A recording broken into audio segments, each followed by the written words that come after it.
aquel tiempo se acercaron los discípulos a Jesús y le preguntaron: ¿quién es el más importante en el reino de los cielos?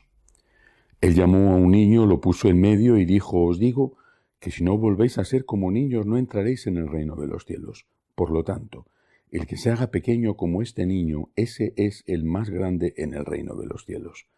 El que acoge a un niño como este en mi nombre me acoge a mí. Cuidado con despreciar a uno de estos pequeños, porque os digo que sus ángeles están viendo siempre en el cielo el rostro de mi Padre Celestial. ¿Qué os parece? Suponed que un hombre tiene 100 ovejas. Si una se le pierde, ¿no deja las 99 y va en busca de la perdida? Y si la encuentra, os aseguro que se alegra más por ella que por las 99 que no se habían extraviado. Lo mismo vuestro Padre del cielo no quiere que se pierda ni uno de estos pequeños.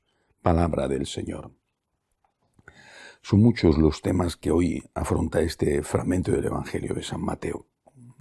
Primero, una pregunta.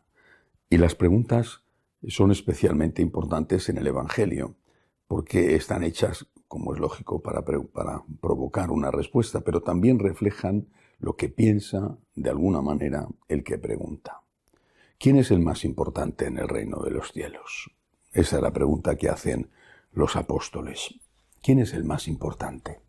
Es decir, lo que a ellos les interesaba era ser el primero. Podían haber hecho otra pregunta. ¿Quién es el que ama más a Dios? ¿O cómo tenemos que amar más a Dios? O a Jesús, ¿cómo tenemos que amarte más? ¿O cómo tenemos que ayudarte más? No les importaba ni el amor a Dios, ni tampoco les importaba el amor al Cristo, en el que quizá en ese momento todavía no creían como Dios. Es cierto que la pregunta, dice el evangelista, está hecha por los discípulos, que era un grupo mucho más amplio que los apóstoles, y algunos de los cuales abandonaron el seguimiento de Jesús después de su manifestación a propósito de la Eucaristía, cuando dijo: mi carne es verdadera comida, mi sangre verdadera bebida. Pero al menos en este grupo de seguidores, lo que les interesaba era otra cosa. Y yo creo que esa también es una cuestión que tenemos que empezar a plantearnos. A mí, cuando sigo a Jesús, ¿qué me interesa? ¿Salvar mi alma o amar a Dios? Claro, me interesa salvar mi alma, es importantísimo, yo quiero estar con Dios en el cielo, pero lo primero no puede ser algo que redunde en mi beneficio, lo primero tiene que ser algo que redunde en el beneficio de Dios, que en este caso las dos cosas van unidas, porque amar a Dios es salvar mi alma, pero lo primero es amar a Dios, y como consecuencia voy a salvar mi alma. Y además, si en el reino de los cielos no estoy en el primer lugar, me da lo mismo.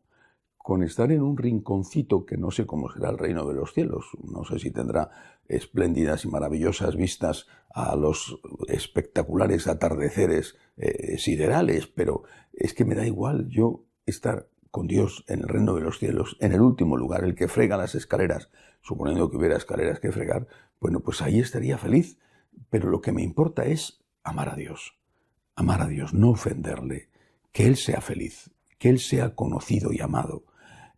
Yo sé que este es el camino para llegar al reino de los cielos, y quiero llegar al reino de los cielos, y sé que el reino de los cielos existe, y que existe también el infierno, pero no quiero hacer de algo que sea en mi beneficio lo primero en mi vida. Lo primero en mi vida es algo que está fuera de mí, es decir, el amor a un Dios que me ha amado a mí sin yo merecerlo, y que me ama a mí sin yo merecerlo. A continuación, el Señor habla de los niños. Es muy importante, en primer lugar, no se debe de olvidar, tal y como están las cosas, la exquisita precaución, el cuidado que tenemos que tener todos en las familias, en la sociedad, en la Iglesia, con los niños, para evitar que los predadores abusen de ellos. Por desgracia, esos predadores, aunque hayan sido en un porcentaje pequeño, pero esos predadores han existido también dentro de la Iglesia, sacerdotes, religiosos, mucho menos religiosas, y laicos que servían dentro de la Iglesia. Eso es una cuestión del pasado reciente y mucha menor medida del presente, pero que habrá que tener siempre un exquisito cuidado con ello. Pero el Señor no habla solo del cuidado físico, o del cuidado sexual, de los abusos sexuales. Habla del alma. Habla del alma y habla de no despreciar a los niños. Está hablando del alma. No se está haciendo una corrupción de menores sin tocarles un pelo del cuerpo, sin abuso sexual ninguno, y sin embargo se está haciendo una corrupción de menores cuando a los niños se les enseñan cosas contrarias a las enseñanzas de Jesús en el Evangelio. No son muchas catequesis o muchas homilías de niños en las misas dominicales, no son corrupción de menores en el sentido de que se les enseñan falsedades. El niño no tiene la capacidad para discernir qué es verdadero y qué es falso. Y va a aceptar, va a beber todo lo que le diga su catequista o todo lo que le diga su sacerdote. Y después va a ir a casa quizá encontrándose con una familia indiferente que le da igual, o con una familia practicante que ha confiado en esa parroquia o en ese colegio religioso y que se encuentra sorprendida, escandalizada de ver que el niño viene diciendo el infierno no existe, por poner un ejemplo.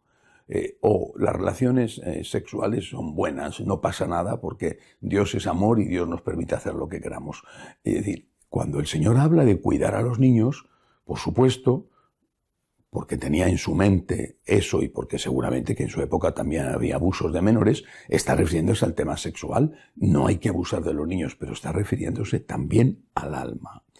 Por último, el Señor habla de la oveja perdida, ¿no? Supongamos que un hombre tiene 100 ovejas y una se le pierde, no deja las 99. Este es el amor apasionado del buen pastor. Y eso es lo que nosotros tenemos que hacer también, especialmente con aquellos que dependen de nosotros, no solo con una oveja que no es de nuestro rebaño, sino especialmente, en primer lugar, con aquellos que dependen de nosotros, la familia, las parroquias. No podemos descansar, por ejemplo, los sacerdotes diciendo viene un 10% de feligreses a misa y el 90% no viene. ¿Qué tengo que hacer?